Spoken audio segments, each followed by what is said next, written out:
Salom azizlar, muxlislarimiz orasida juda shoshqaloq bo'lgan Zarshed Haydarov nomi bilan bizga murojaat qilayotgan bola proteinlar haqida 2 kun ichida 5 marta iltimos qildi.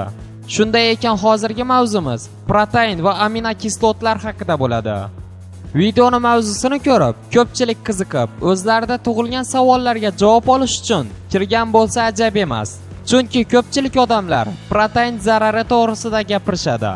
Bu haqda keyinroq to'xtalib o'tamiz. Protein nima? Protein inglizcha so'z. Bu so'zni o'zbekchaga tarjima qilganda oksil so'zi kelib chiqadi. Protein oksil modda bo'lib, uning tarkibida uglerod, vodorod, kislorod va azot bor. Protein nima uchun kerak? Protein odam tanasida nima vazifani bajaradi?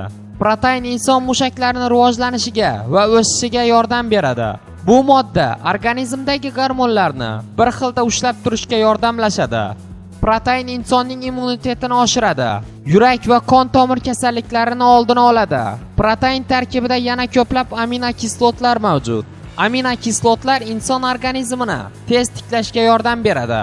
Bu deganimiz, siz shug'ullanganingizdan keyin tanadagi og'riqlar tezroq yo'qoladi. Protein tarkibida ko'plab vitaminlar mavjud. Bu vitaminlar insonni sog'lom bo'lishiga yordam beradi. Protein tarkibidagi moddalar qondagi xolesterinni kamaytiradi, rak kasalliklari va o'pka shamollashini oldini oladi va qarishni sekinlashtiradi. Proteinni sportchilar qachon va necha mahal iste'mol qilishi kerak? Moddani bir kunda 2 mahal ichgan tavsiya etiladi. Ertalab odam organizmi oksillarga muhtoj bo'ladi. Shuning uchun ertalab va mashg'ulotlardan keyin yarim soat o'tgach ichish tavsiya etiladi. Va nihoyat siz kutgan savol: protein inson organizmi uchun zararlimi? Ko'pchilik odamlar proteinni zararli deyishadi.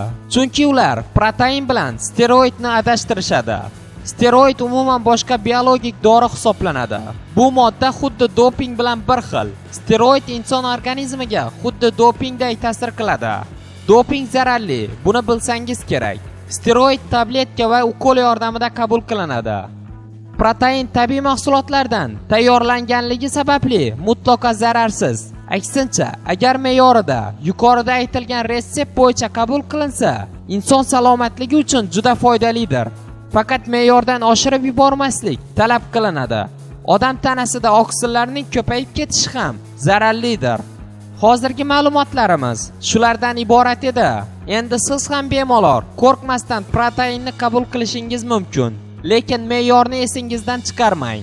Bizdan uzoqlashmang. Dunyo shou bilan qoling.